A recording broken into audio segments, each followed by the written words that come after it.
დედაჩემი ავადაა. ექიმებმა დიაგნოზი დაუსვეს. სამედიცინო ტერმინებს ვერ ვიმახსოვრებ და რა ქვია ზუსტად ვერ გეტყვი. ცოტა უცნაური და გრძელი სახელი აქვს. შენი სახელისგან განსხვავებით ჰარი. სიცხეს შუბლზედ უჩებით ვუზომავ.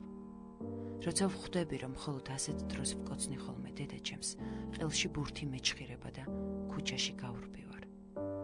დედაჩემს არ უყვარს, როცა ვდირი. ბოლო დროს ვსუნთქავ ღრმად. უფრო გახშირებული სუნთქვით, უფრო ხმამაღლა ვიდრე შენ. მიკეთია აირწინაღი, იმიტომ არა რომ ეს ჩემი მეორე მსოფლიო ომიდან მოყოლებული ძველი ჩვევა. დღეს მე გაზით არავინ მგუთავს. უბრალოდ ჰაერში ზოგიერთი ადამიანის ამონასუნთქის, ჩემს ფილტვებში ჩაშვების პერსპექტივა არ მხიბლავს. ვიწამლები შეშინებულებით, მოტყუებულებით და ტვინგამორეცხილებით, პოტენციური მეძავეებით და უპოტენციო მამრებით, სულელი ფემინისტებით და ფანატიკოსი თვითმკვლელებით, ვიწამლები კეთილსინდისიერებით უსინდისობაში.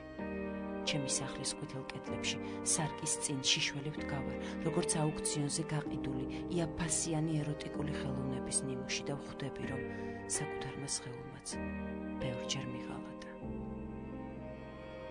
იმიტომ რომ თავი მარტო არ მიგრძნო, გამოვიგონე სექსუალური უშუალობა და შენც გაიცულე გერწმნა მისი აუცილებლობა.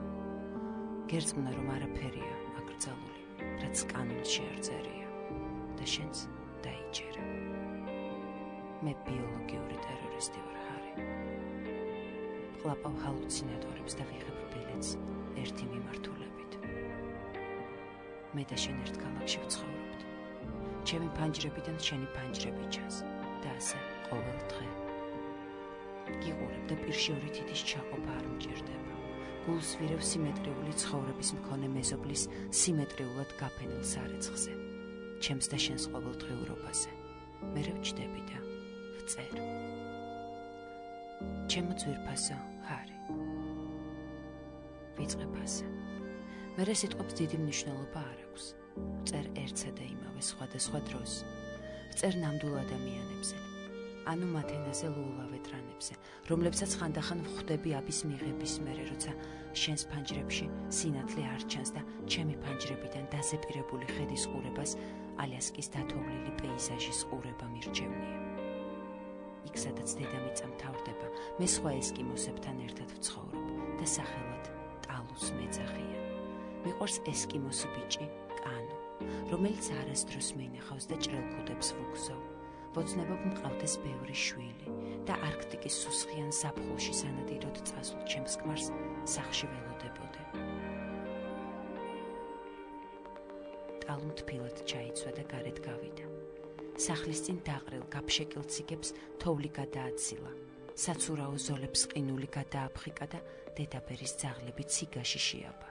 მიკროდა ტალუ და გათოშილი ხელებით ციგას მაგრად ჩაბღაუჭებოდა. მიკროდა და ტიროდა ტალუ. ცრემლები ღაბაღობით მოსდიოდა გაყინულ ლოყებზე. მარადიული თოვლით დაფარულ მხარეში მიკროდა ტალუ. ასე მთავრდებოდა იუპიკური ზღაპარი, რომელსაც მამა მიყვებოდა ძილის წინ და მეც ტალუსთან ერთად ვტიროდი.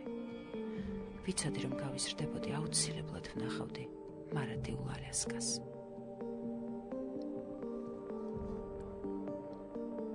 ფსიხაპატკა. ჩემი მეზობელი კარებზე მიბრახუნებს და დაჭრილივით ღრიალებს. ეს ის მეზობელია სიმეტრიული ცხოვრებით რომ ცხოვრობს, სარეცხსაც სიმეტრიულად რომ ფენს, 4 წელიწადში ერთხელ არჩევნებზე, 2 თვეში ერთხელ ლიფტის ფულზე და ყოველდღე ჩემთან რომ დადის. ფსიქიატრიული საავადმყოფოს სანატრელო პაციენტო. გაგასახლებ. საჩივარს დავწერ, ყველა მეზობელს ხელს მოვაწერინებ და იქ ამოგალბობ. ღრიალი არ ჩერდება. ერთი მეზობლის ხმას მეორე ემატება, მეორეს მესამე. და სადარბაზოში საპროტესტო აქცია ეწყობა ჩემი გულსიტვის წინააღმდეგ. კარს მშვიდის სახით ვაღებ და მეზობლის აყროლებული სარეცხი პირდაპირ სახეში მხვდება. სიტუაციას გვერდიდან ვუყურებ და ისტერიული სიცილი მივარდება. ჩემ შემხედვარე, ჩემს მეზობელს გაოცებისგან თვალები ღილებივით უხდება და დღესაც ისევე ვეცოდები, როგორც გუშინ. მეც თავისებურად მეცოდება ის. როცა მისი გასიებული და აყროლებული ქმარი მახსენდება და ვფიქრობ, რამდენი ჰალუცინატორი უნდა დამელია მის ქმართან, რომ სექსი მქონოდა. ჩემს თავს ამ ფიქრზე როცა ვიჯერ, სიცილისგან მუცელი მტკივდება. გულღებინება მეწყება და მეზობელს, რომელიც 5 წუთის წინ დაჭრილი ლომივით ღრიალებდა, ახლა კი ჩემს სიცილს თახვის გამომეტყველებით უყურებს, ცხვირწინ კარებს ვუჯახუნებ და პანჯარასთან მივდივარ. იქნებ დაგინახო. გელოდები და ვიწყებ ჩემს ქუჩაზე გავლილი მანქანების და შენ სახლამდე ნაბიჯების თვლას. ასე დრო მალე გადის. შენ სიჩუმეს ყოველთვის აქვს გამართლება. იცი, შენ სახლამდე 63 ნაბიჯია. სულ ეს არის თქმაც მინდოდა დღეს. გიგზავნი ფოტოს, სადაც აირწინაღი მიკეთია. უკან ყოველგვარი მინაწერების გარეშე, ამ ქალაქში, სადაც ბევრი რამ არის ედმეტი.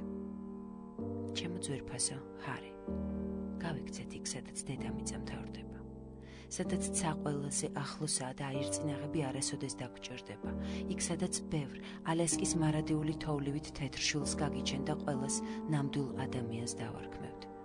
მე მოგზო თბილ ქუდებს და შენ ნადირობიდან დაბრუნებული მოუყვები მათ იუპიკურ ზღაპარს ესკიმოს გოგონა ტალუზე. იყო კარიანი დღე. მე არ მეხურა ქუდი და დავეხედებოდი ქვეყნად. დიო.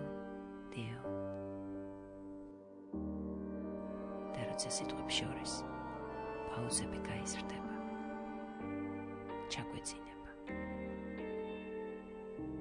გავიქცეთ აქედან ჰარი, როცა დედა გამოჯამრთელდება.